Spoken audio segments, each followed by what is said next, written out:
Óscar Valencia, coordinador de este espacio de educación médica continua.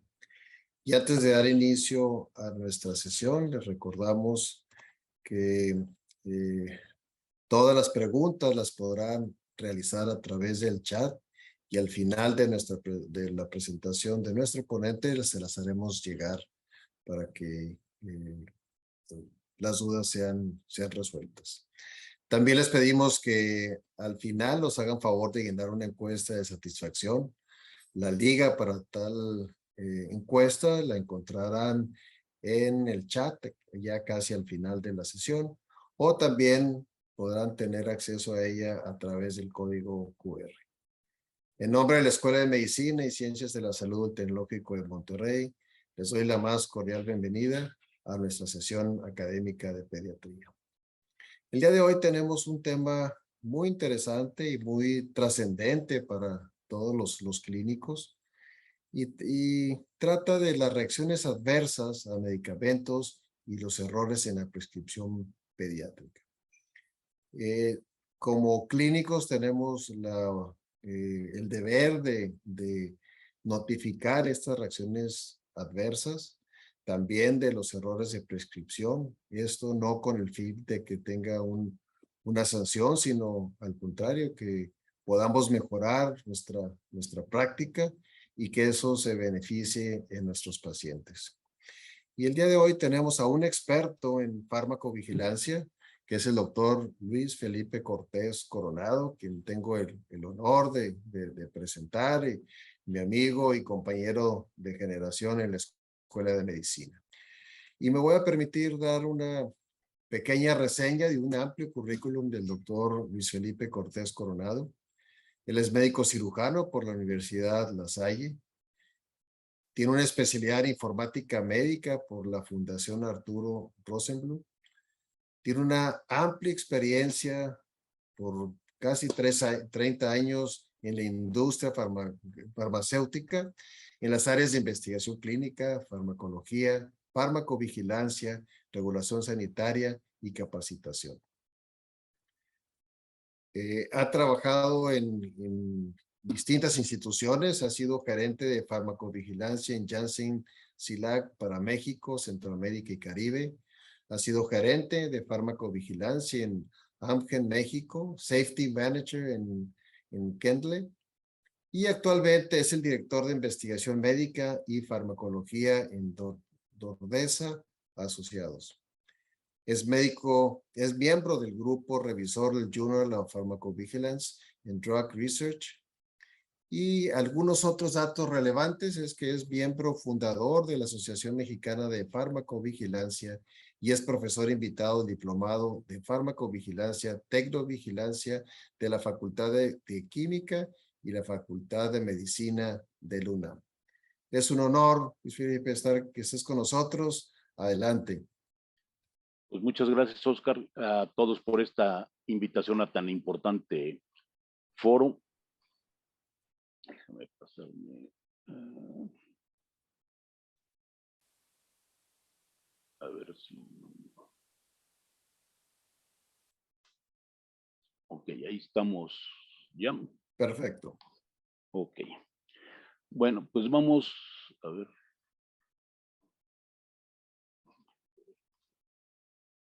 ¿Qué nos pasa?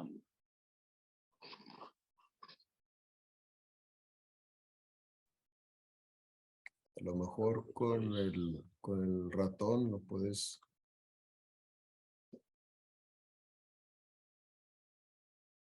Estaba en la página equivocada.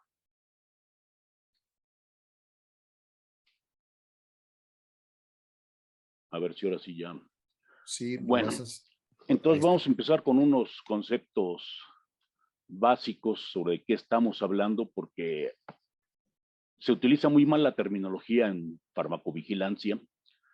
Y entonces lo primero que hay que recordar es que se requiere que los productos médicos sean seguros, pero esta seguridad no significa riesgo cero. Siempre hay un riesgo con un medicamento y nada en medicina lo que hacemos pues, está libre de riesgos. Esto lo decía el doctor Ralph Edwards, que durante años fue el director del Centro de Farmacovigilancia de la Organización Mundial de la Salud en Uppsala.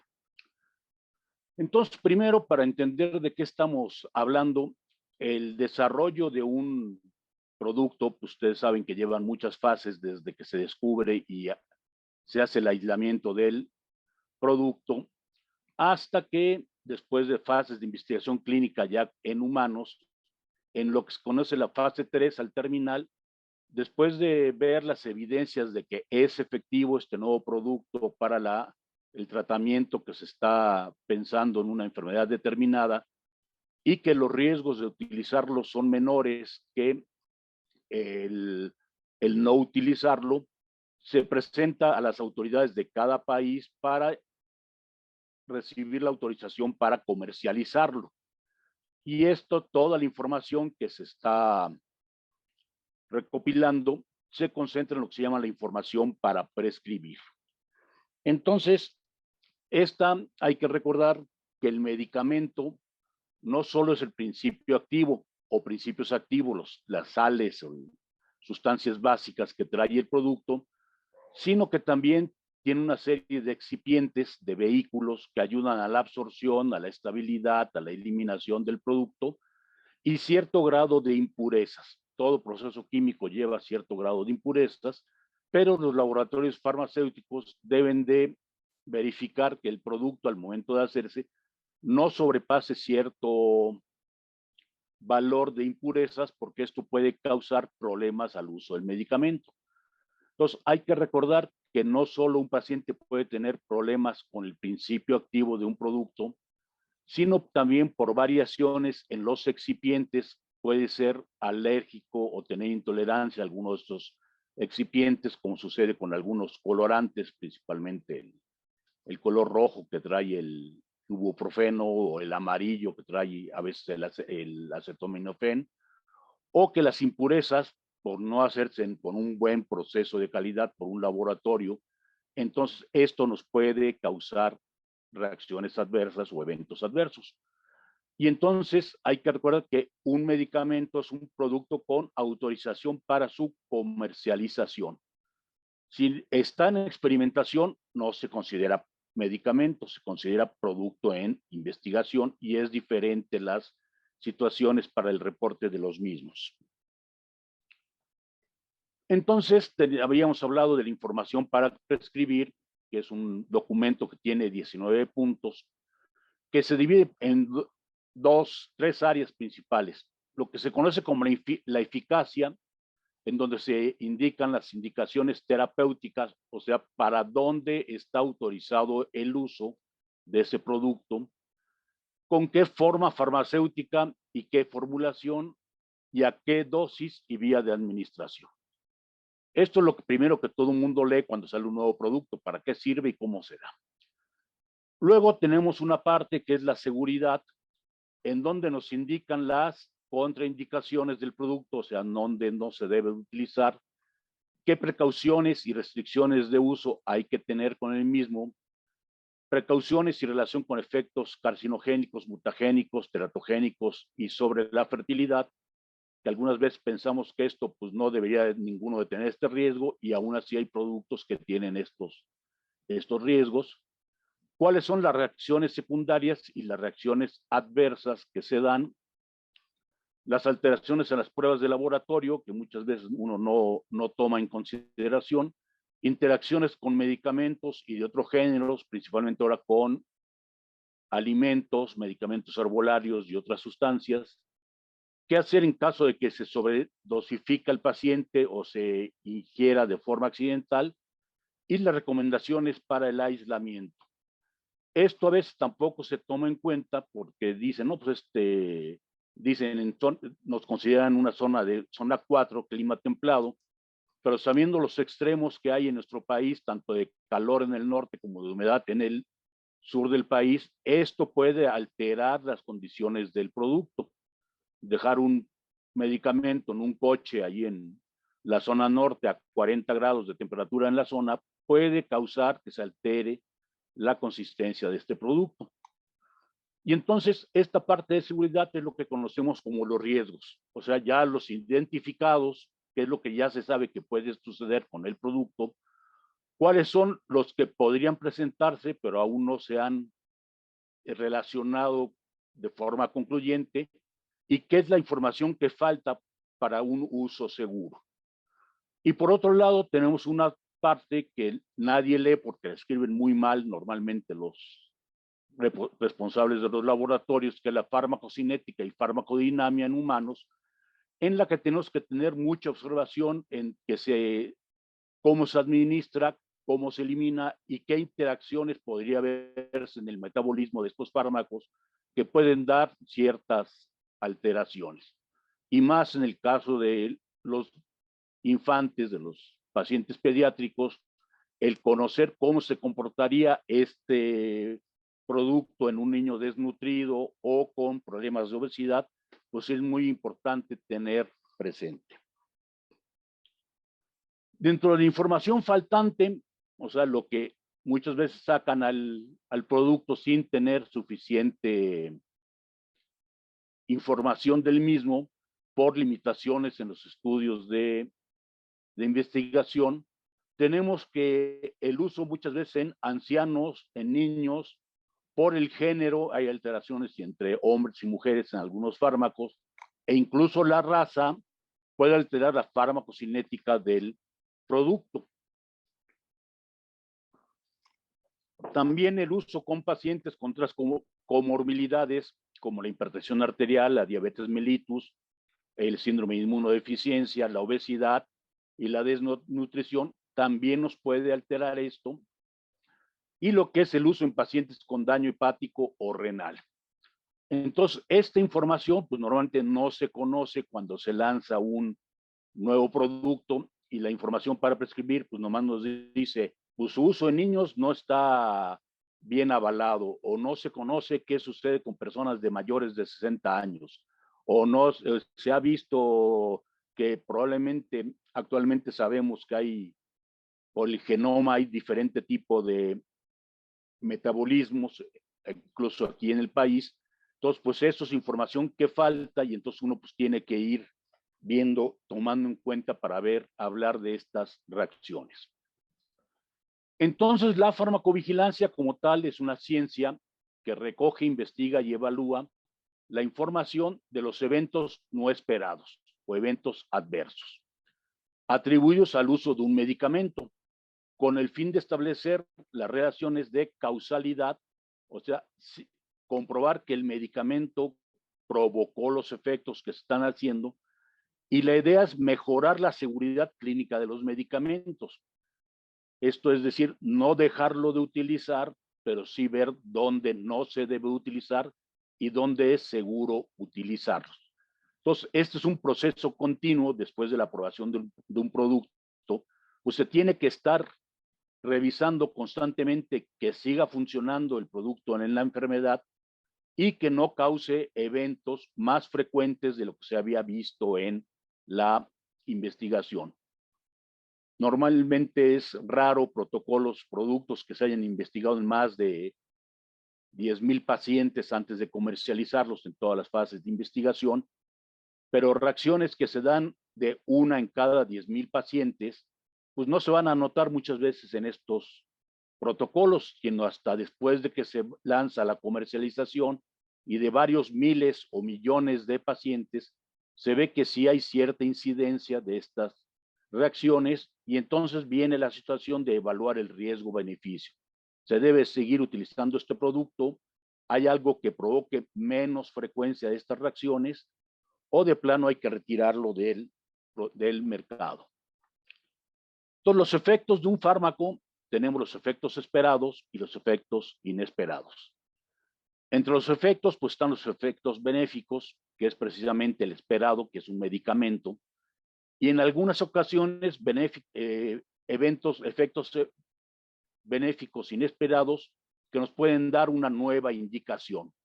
El caso más común es el sildenafil, el famoso Viagra, que estaba planeado para utilizarse, está planeado para utilizarse en hipertensión pulmonar, pero se dio todo un nuevo uso en lo que es problemas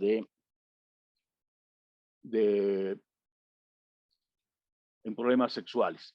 Y el efectos nocivos, los que ya sabemos, pues que son venenos, incluso muchos de estos en la investigación se ve que esta sustancia pues, puede ser útil para controlar ciertas plagas en algunos casos, o los nocivos inesperados, que son las reacciones adversas. O sea que no teníamos idea que el producto podía provocar esto.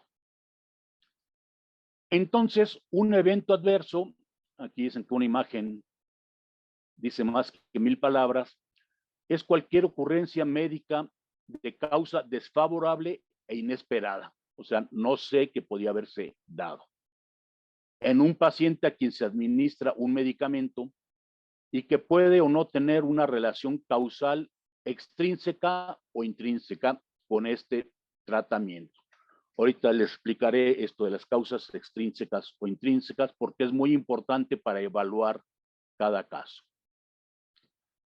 Entonces, las causas de los eventos adversos con los medicamentos, las intrínsecas, como ya mencioné anteriormente, pueden ser por los ingresos activos o por los metabolitos de estos medicamentos. Se conoce, ya está muy establecido, por ejemplo, que el metabolismo del paracetamol con el alcohol, pues produce un metabolito tóxico para el hígado.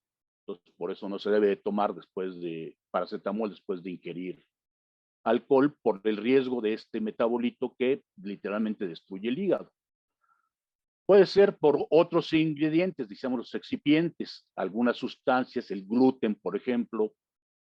Hay medicamentos que traen gluten y pacientes que tienen alergia al gluten, pues van a tener problemas gastrointestinales muy importantes. O la cantidad de azúcar que tienen, pues no está bien especificada y puede alterar a un paciente diabético. Y ya decíamos los efectos del producto, el no hacerlo con medicamentos de calidad. Ahorita por parte de la FDA se ha retirado mucho medicamento porque detectan que hay niveles de impurezas que causan cáncer o relacionadas con el cáncer en ciertos productos o en ciertos lotes, y entonces se retiran todas estas piezas cuando se identifican para evitar algún daño.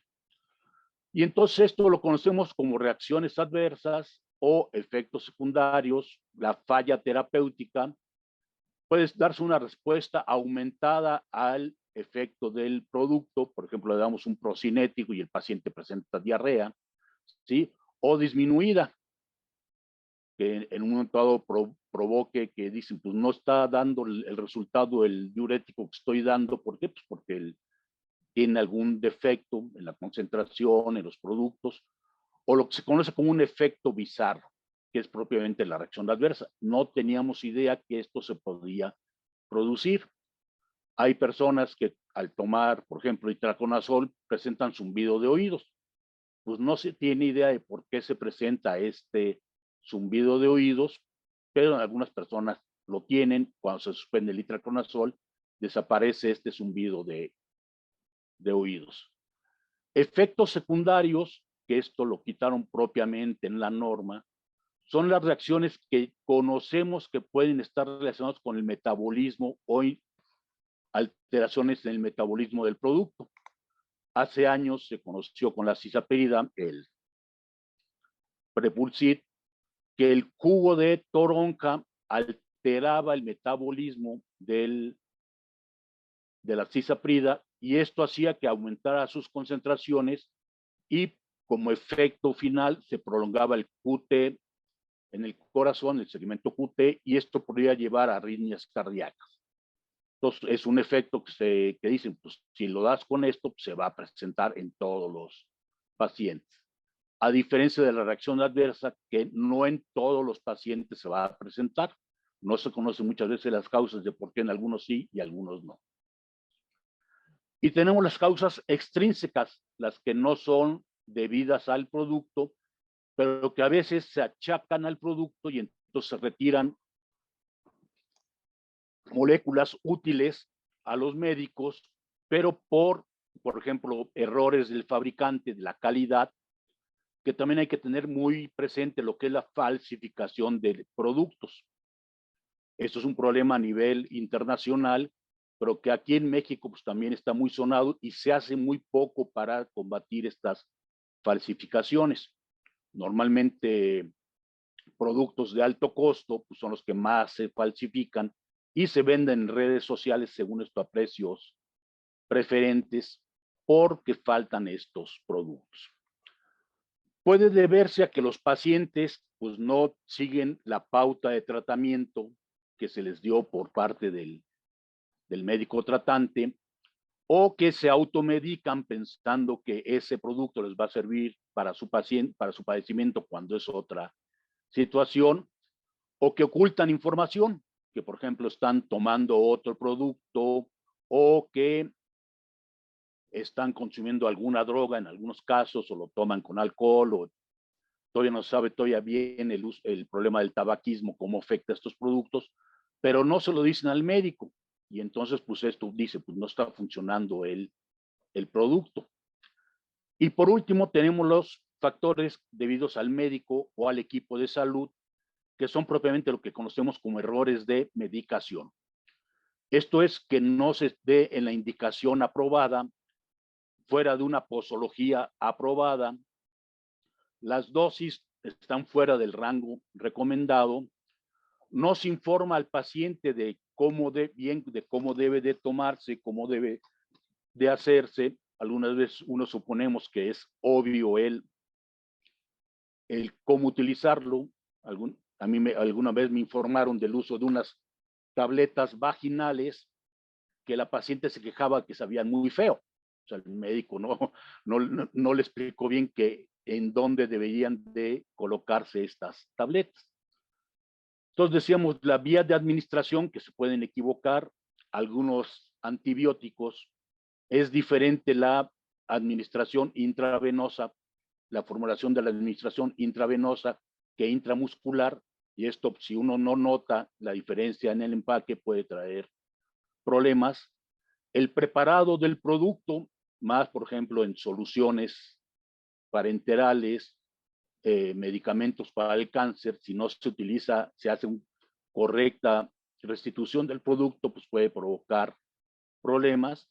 Y el almacenamiento, no tenerlo en zonas adecuadas que deben. Ahorita, por ejemplo, estaba la situación con el COVID, con las primeras vacunas, la temperatura a la que deberían de conservarse, pues que era muy estricto para que funcionara este producto. Ahora tenemos la reacción adversa, que es cualquier efecto perjudicial y no deseado. O sea, pues nadie está buscando que le cause daño al paciente, que se presenta a las dosis empleadas. O sea, aquí hay que recalcar que si no es a la dosis que está autorizada, no es reacción adversa, es un error de medicación, porque esto también mete mucho ruido en la evaluación de los productos. En el hombre, para la profilaxis, diagnóstico terapéutica o modificación de una función fisiológica. Entonces, tiene que haber una causa, o sea, darle el medicamento y tiene que haber un efecto. Entonces, cuando se establece una relación causal con un evento adverso y la toma de un medicamento, tenemos lo que es la reacción adversa o en algunos casos se determina como efecto adverso. Y de aquí determinamos que esta sea posible, o sea, que sí puede haber cierta relación, pero hay otros factores, probable que ya está muchas veces descrita, o relacionado, que se sabe exactamente que esto puede ser. Por ejemplo, con el famoso, las sulfas, pues es muy conocida la relación con el Steven Johnson. Entonces, aunque es raro en los pacientes, pero sí hay que, cuando empieza a ver la sintomatología, uno inmediatamente casi identifica que está desarrollándose un Steven Johnson porque ya está bien documentada la relación de este producto con el síndrome de Steven Johnson. Y normalmente la intensidad del evento se considera leve si no causa demasiadas molestias, moderada si altera en cierta forma las actividades del paciente, graves que estas pueden causar hospitalizaciones o que se intervenga para evitar algún mayor daño, y las que son letales, o sea, causan la muerte del paciente. Y decíamos, estas pueden ser esperadas, que ya están indicadas en la información para prescribir o inesperadas, que propiamente es la primera vez que se describe, o el número de casos descritos a nivel internacional pues es muy bajo y no se sabe qué tanta relación causal puede haber entre ellos. Ya en el caso de las reacciones adversas por medicamento, esto lamentablemente la información por parte de los gobiernos es muy mala para poder saber el número de reportes reales en los países. Este reporte de 2006, ¿sí? Del doctor Jasso Gutiérrez, ¿sí? Nos dice que realmente el número de reportes en los menores de 17 años, tanto en Estados Unidos como en México, son menores a los mayores, los pacientes adultos o mayores de edad, ¿sí? En México, como se ve, pues es muy bajo el número de reportes que se daba en esa época, a pesar de que ya llevábamos algunos años con la farmacovigilancia, pues sigue siendo bajo el número de reportes, pero principalmente el mayor número se ve entre los 2 y 2 meses y 4 años, que es donde más empiezan a recibir medicamentos muchos niños por problemas respiratorios, problemas gastrointestinales. Las familias de medicamentos que más se asocian a reacciones adversas en los niños, ¿sí? Pues están primero los antibióticos, porque son los que más se utilizan. Ya se habla mucho en los foros, principalmente pediátricos, del mal uso de medicamentos en los niños, la mayoría de baja gravedad, pero también un número importante de reacciones graves. Los analgésicos, narcóticos, ansiolíticos, sedativos e hipnóticos, que pues esto llama la atención, el uso en niños. Los anticonvulsivos, que también son lamentablemente muy frecuentes, y los medicamentos antineoplásicos. Ahora, aquí hay una pregunta de que si los pediatras detectan las reacciones adversas a medicamentos, aunque no las reporten. Esto fue un trabajo de la doctora Olga Morales y sus colaboradores, publicados del Boletín del Hospital Infantil de México en el 2015, revisando la atención en el Departamento de Urgencias del 1 de marzo al 10 de agosto de ese año, del 2010, detectando 436 casos de ingresos al Departamento de Urgencias. Se identifican 95 pacientes con una reacción alérgica a medicamentos, 21% de estos 436 casos. 13 fueron identificados por el farmacéutico del hospital y 82 fueron identificados en el expediente clínico por los médicos, pero solo 5 fueron reportados a la autoridad. Entonces aquí muchas veces se ve que se detectan estas reacciones adversas, pero no se reportan, principalmente porque es un proceso engorroso. O sea, los que hemos estado en hospitales y más en servicios de urgencia, pues sabemos la cantidad de pacientes que tenemos que tratar, y ponerte a llenar un reporte de estos, pues es bastante tardado. Entonces, por eso es una de las razones de la baja de reportes. Aquí tenemos el marco legal en México, que está puesto en la norma 220, instalación y operación de la farmacovigilancia, publicada en la segunda versión en el 7 de enero de 2017 y con una actualización en el 2016. Ahí se marcan todas las obligaciones que tienen todos los participantes en la farmacovigilancia, desde las autoridades, los fabricantes, los distribuidores, los médicos y otro personal de la salud, incluso los pacientes. Los participantes en la farmacovigilancia, los que decimos están comprometidos, que son la autoridad y la industria, y los que realmente están involucrados con los problemas de las reacciones adversas, que es el médico y el paciente, y el médico que le tiene que responder al paciente cuando presenta una reacción adversa o un problema de medicación. Y también, pues sí, están relacionados los dispensadores, tanto el farmacéutico como la enfermera, que muchas veces tienen que utilizar aplicar estos medicamentos al paciente y ven que se desarrolla un problema con el producto. Entonces, todo esto está en la regulación que ya mencionamos, la norma oficial, pero realmente esta norma oficial está más diseñada a las necesidades de la autoridad y de la industria que a lo que requiere, información que requieren los médicos y los pacientes. Todos los profesionales de la salud pues tienen la obligación de reportar cualquier sospecha de reacción adversa o evento adverso o eventos asociados a la vacunación. Los errores de medicación, o sea, decir, pues esto se aplicó mal, fue una mala dosis, etcétera, que esto, ahorita les voy a decir que hay que tener mucho cuidado con cómo se pongan estos errores por las consecuencias que puede haber, y la exposición a medicamentos durante el embarazo y la lactancia, y esto ahora ya se hace en una plataforma electrónica, que aunque facilita en cierta forma el reporte, aún así es bastante engorroso.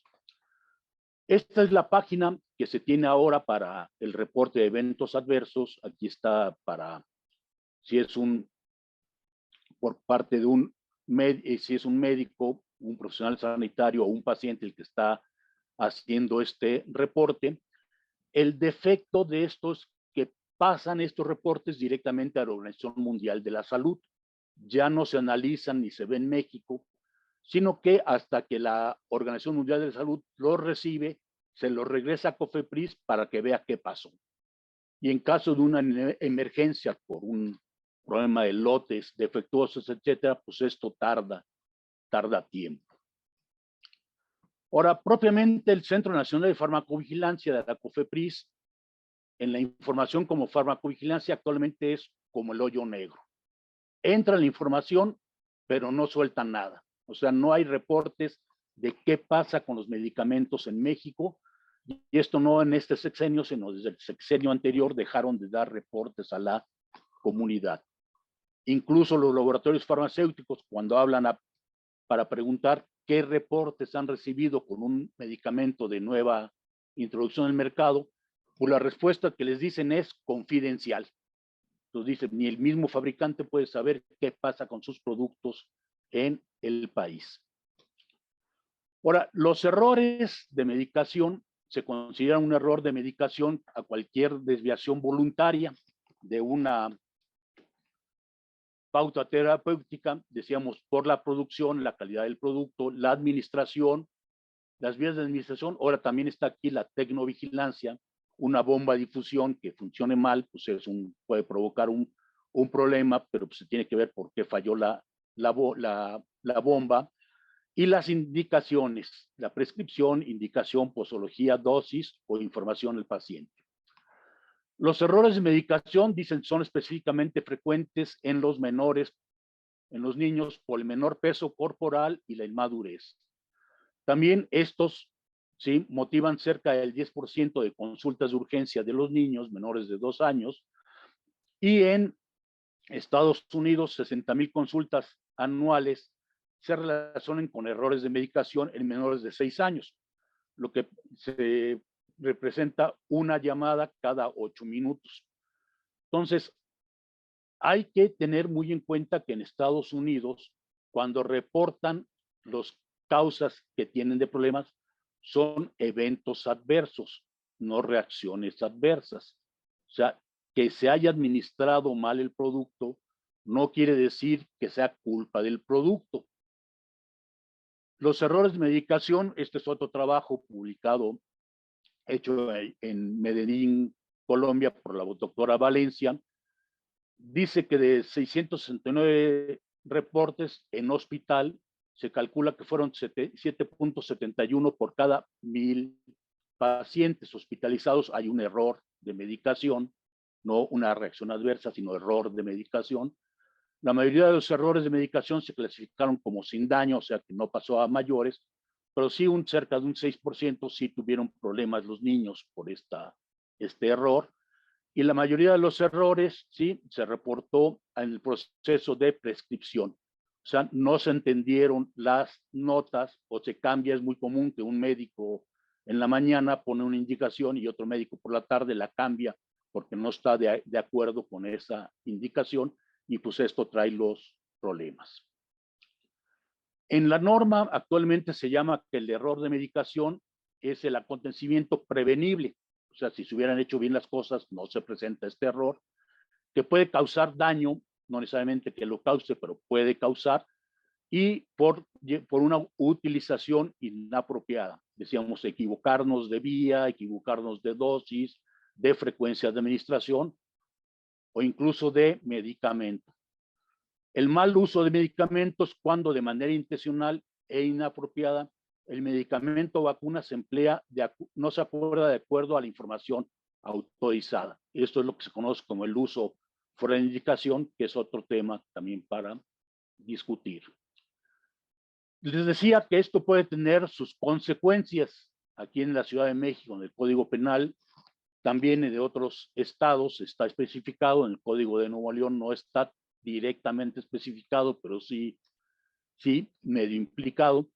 Pero dice al médico o enfermera que suministra un medicamento evidentemente inapropiado en perjuicio de la salud del paciente, tiene una serie de daños. Entonces, esto se refiere a la negligencia, o sea, no se hace lo que se debe de hacer. Decíamos, muchas veces se recomienda no utilizar abreviaturas en los expedientes o los números no son claros. La impericia es, pues si no estoy bien enterado de cómo pasar un medicamento intravenoso, pues lo paso sin tener la experiencia, o la imprudencia de utilizar un medicamento donde no está indicado y no medir las consecuencias del mismo. Las causas, como decíamos, la interpretación de las prescripciones. Es muy común ahora hablar de la famosa letra del médico, pues que ahora se puede cambiar por las notas escritas en computadora. Muchos hospitales ya tienen servicios de computación para llenar estos expedientes y evitar estos errores que dice, pues es que pensé que se me olvidó un punto y en lugar de 0.4 le pusieron 4 miligramos a un paciente. También, pues se puede, por las presentaciones del producto, pues se pueden equivocar. En este caso de ampolleta, en lugar de poner adrenalina, pues ponen atropina, porque le dicen al interno, ve por la ampolleta que tiene color ámbar y tráeme una. Pues el interno, la primera que ve es la que lleva, y esto puede llevar, pues, a consecuencias muy, muy letales. Tenemos también lo que es el problema de la automedicación, ¿sí? Que aquí en México un médico en cada hijo le dio a la nación. Todo el mundo se sabe qué es serme a los médicos, que no le prestan atención a lo que dicen los médicos, sino más bien al doctor Google. Entonces es una práctica muy arraigada aquí en México, y la principal causa en el alto costo de las consultas, sí, pues es los daños que produce primero la automedicación hasta que va realmente el paciente con el médico. Otro problema que también es muy frecuente, pues es el uso del medicamento caducado. Y más en los niños, muchas veces pues no viene indicado, es un error de los fabricantes que dice, oiga, una vez con las leches sí se indica cuánto tiempo se pueden utilizar después de abrirlo, pero por ejemplo con los jarabes, pues dicen cuándo se compra y cuándo tiene la fecha de caducidad, pero al abrirse un jarabe, pues bien o mal se empieza a contaminar por el medio ambiente, pero no indican cuánto tiempo se puede seguir utilizando un jarabe que se abrió, por ejemplo, hace 2 años cuando tuvo tos el niño y otra vez vuelve a tener tos. Y un mito muy común es que dice, es posible consumir medicamentos hasta 2 meses después de la fecha de caducidad indicada en la caja. Pues esto incluso es un problema legal. Está indicado que vender o utilizar medicamentos fuera de la fecha de prescripción, se sabe, como no sabe cómo se almacenó, pues puede causar daños. Entonces, pues esto también son errores de medicación que lamentablemente lo reportan como reacciones adversas. Entonces retiran un medicamento del mercado por el mal uso. Hace tiempo estaban utilizando gotas oftálmicas para drogar a ciertas personas, entonces querían que se retiraran esas gotas por el mal uso que se le daba, pero no era por el medicamento, es por el uso. Tenemos en la fabricación, por ejemplo, algo también que hay que tener muy frecuente en pediatría, son los errores por pipetas dosificadoras.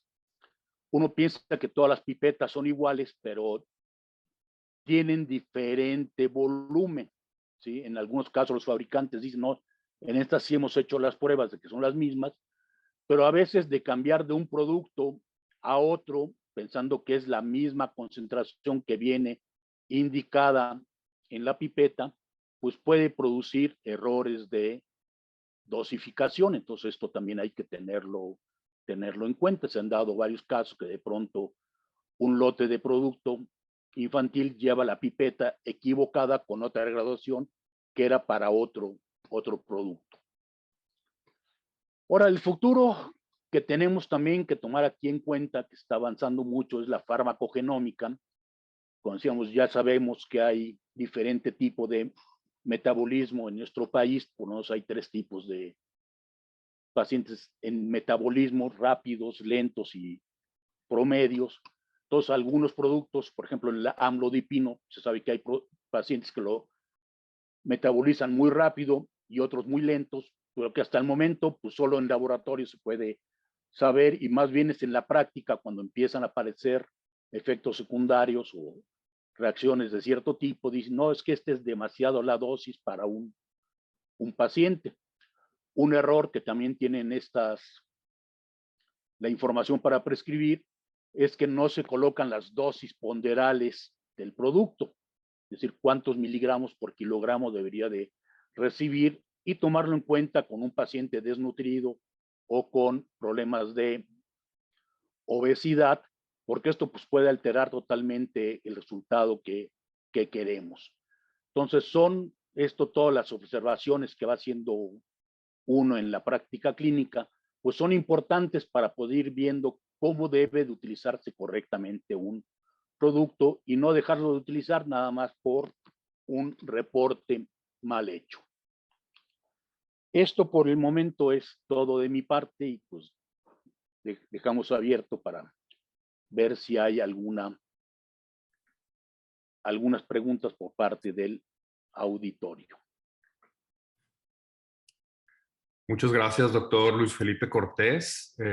A nombre del doctor Oscar Valencia, quien es coordinador de este espacio de educación médica continua y de la Escuela de Medicina y Ciencias de la Salud del Tecnológico de Monterrey, queremos agradecerle mucho su tiempo y compartirnos todo su expertise con respecto a este tema, que sin duda pues es terminología y datos bastante relevantes para los pediatras, para los clínicos, tanto en el ambiente hospitalario como en el ambulatorio, ¿verdad? Muchas gracias nuevamente.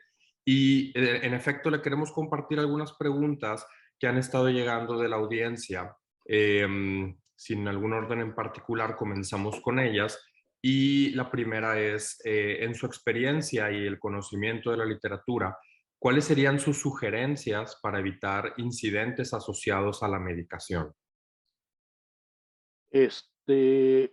Aquí tenemos 2 escenarios. Uno, en el hospital, ya hay varias iniciativas que se han hecho, en algunos casos sí se aplican o no, es tener un doble chequeo de la prescripción. O sea, los médicos, con la cantidad de productos que hay actualmente, no tenemos la obligación de saberlo todo de memoria. Para eso están los libros, los vademecums y demás, checar la información que estamos dando.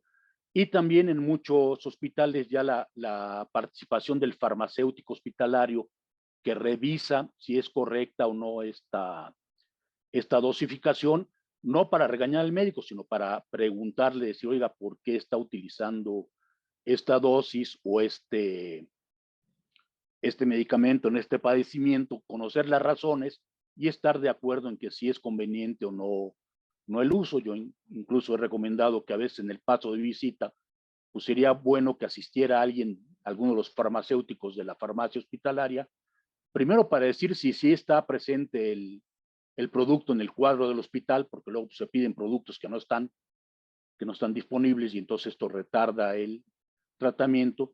Y otro, pues para sugerir también qué tratamientos podrían ser los indicados.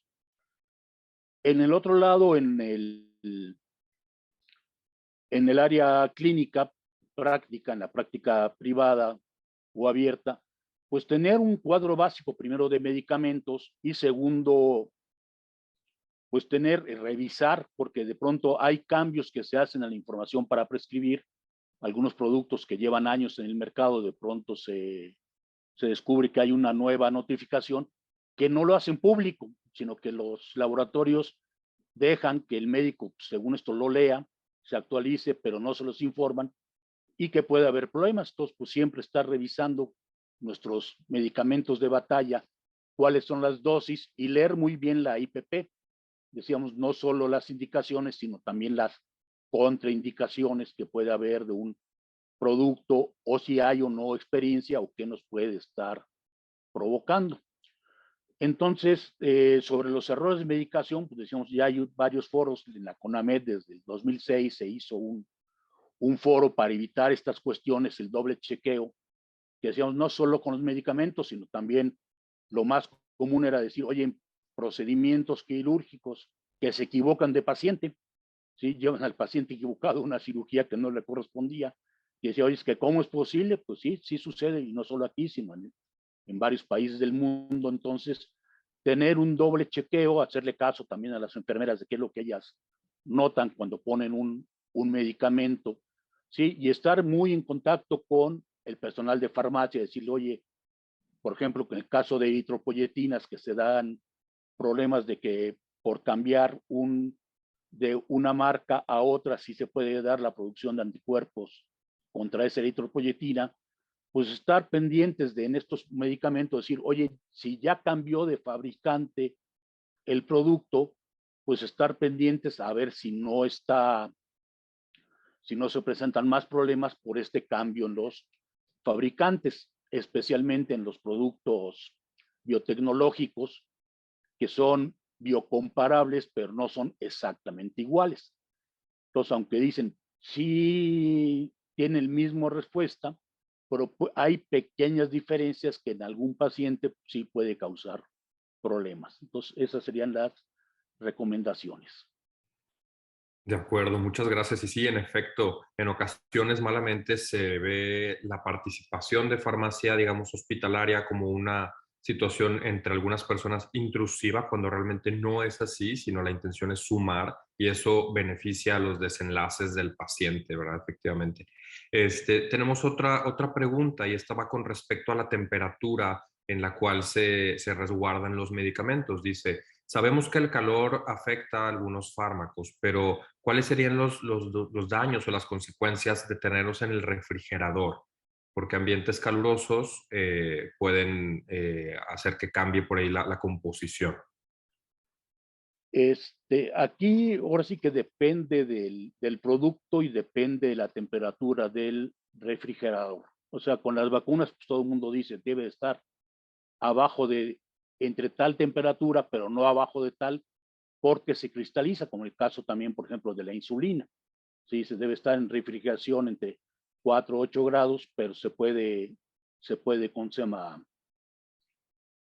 puede alterarse. Entonces, sí, dependiendo del producto, más con los que son en forma líquida, hay que checar las instrucciones del fabricante de cuál es el rango de temperatura. Normalmente se acepta dice, bueno, que estén en temperaturas ambientes, esto es con temperaturas entre los 17, es decir, 16, 20 grados, dice, pues eso es una temperatura normal, pero también están las cuestiones de humedad.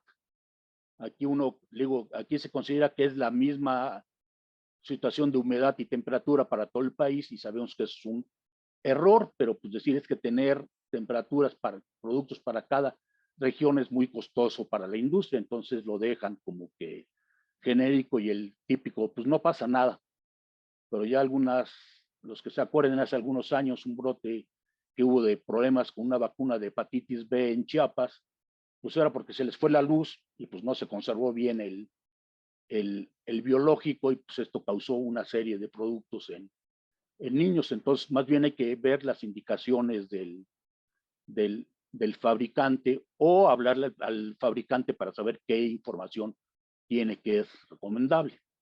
Sí, aunque es raro, pues puede llegarse, por ejemplo, en un coche a derretir pastillas, cápsulas dentro de las cajas. Dicen, si se derriten celulares, pues lo mismo le puede pasar a un producto. Entonces, son situaciones que hay que tener en cuenta cuando estamos en climas de cambios muy extremos en cuanto a la temperatura, en cuanto a la humedad.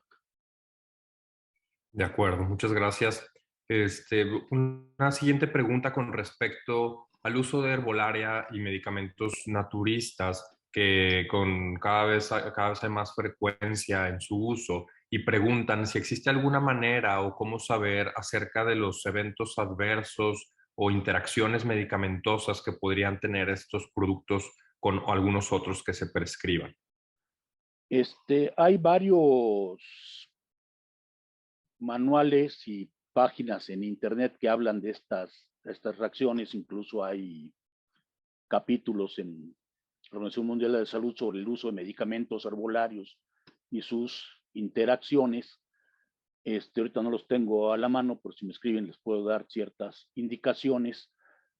Aquí en México hay una incluso situación de cómo, es decir, hay una diferencia entre los que son medicamentos herbolarios y preparados herbolarios. Entonces, medicamentos sí tiene cierto registro, aunque pues nunca, es decir, más bien es la costumbre de uso que se ha visto. Incluso sabemos que muchos principios activos inicialmente estaban en plantas, entonces se siguen estudiando. Muchas personas piensan que es más barato utilizar un herbolario que un medicamento de síntesis, cuando es todo lo contrario. Pero entonces, sí, por ejemplo, con medicamentos para la depresión, se sabe que la famosa hierba de San Juan, que se utiliza para la depresión, pues causa alteraciones en el metabolismo del producto. Otras situaciones, por ejemplo, el chile, la capsaicina puede alterar ciertos metabolismos de algunos otros productos. En algunas situaciones, medicamentos, por ejemplo, el itraconazol, que se recomienda tomar con Coca-Cola porque requiere gran acidez para administrarse. Algunos medicamentos, alimentos, incluso lo que es, por ejemplo, el jugo de toronja, pues está por escrito tomarlo casi con todos los medicamentos por la alteración que causa en la absorción de los mismos. Entonces sí hay, por eso preguntar ahora con los famosos cannabinoides y derivados, pues es todo un capítulo que está en estudio de qué va a pasar cuando se mezclen con otros productos. Entonces sí es un campo pues muy importante, hay mucha observación, sí se hace cierta investigación, el Seguro Social tiene todo un área dedicada a lo que es el uso de herbolaria y medicina tradicional en el tratamiento y la combinación con estos productos. Pero sí es un área bastante amplia para el estudio. Así es, muchas gracias. Es amplia y compleja y como se prescribe con mayor frecuencia, me imagino también por eso la inquietud de la audiencia, ¿verdad? Muchas gracias por su respuesta. Y una siguiente pregunta, esta va orientada con respecto a los reportes de reacciones adversas o de errores de medicación. Si para las personas que toman decisiones a nivel como de alta gestión médica, ¿cuáles serían sus sugerencias para facilitar la elaboración de reportes de este tipo de eventos? Mi sugerencia, que es lo que pasa, lo que siempre les duele, pues es el personal. O sea, no demeritando la acción de los químicos y farmacéuticos, pero en un hospital, por ejemplo, tienen más tiempo libre que lo que tiene un interno o un residente. Entonces, esta situación, digo, y además, pues que esté presente en una sala de urgencias un químico, un médico licenciado en farmacia o alguien que pueda detectar estos eventos con mayor calma de lo que tiene que estar atendiendo un médico, pues sería una recomendación. O sea, hay demasiado trabajo para los médicos a nivel clínico de ver directamente cómo está atendiendo al paciente para llenar un reporte que realmente muchas veces ni siquiera se le da retroalimentación por parte de la autoridad. Pero sí el tener personal que tiene el conocimiento y muchas veces es subempleado en los hospitales, pues puede ayudar a esta carga de trabajo y mejorar los reportes o la supervisión. También de pronto dirán, pues el personal de enfermería pues está todavía más cargado de lo que es sus situaciones de atención a los pacientes, que estarse en un todo fijando de qué es lo que sucedió, qué alteraciones pudo haber en las químicas sanguíneas, etcétera, del tiempo que podría dedicarle un químico, un farmacólogo, para estudiar estos eventos y ser parte del equipo de salud, parte del equipo de salud. Incluso decir, pues tener un interno haciendo esto, pues es desperdicio de un personal médico. Entonces, esto sería la indicación para las autoridades que, pues, que utilicen los profesionales de la salud que tienen preparación en el uso de medicamentos, pero que no necesariamente tienen que estar al lado del paciente atendiendo sus necesidades. De acuerdo, muchas gracias. Y a manera de aviso y complemento, los líderes de la línea de servicio de pediatría de TechSalud nos comparten que en TechSalud tenemos acceso a la plataforma Daruma, en la cual podemos documentar todos los incidentes asociados a medicación de forma desde bedside, de manera operativa, y puede esto ser días después de que haya ocurrido sin importar la fecha, ¿verdad? Muchas gracias, doctor, por el complemento. Y en respeto al tiempo de todos, vamos a dar la última pregunta y antes de dar los comentarios finales. Y esta va orientada con respecto a los medicamentos que se reconstituyen, ¿verdad? O que tenemos que agregar algún adicional, ya sea agua o algún buffer, ¿verdad? Una vez que el medicamento está reconstituido, ¿cuál sería una fecha aproximada o la sugerencia de consumo después de que ya fue reconstituido el medicamento? Aquí depende del medicamento. O sea, hay medicamentos que se indica que se debe de reconstituir y utilizar inmediatamente, y algunos que indican que se puede utilizar en la siguiente hora o 2 horas después de su reconstitución.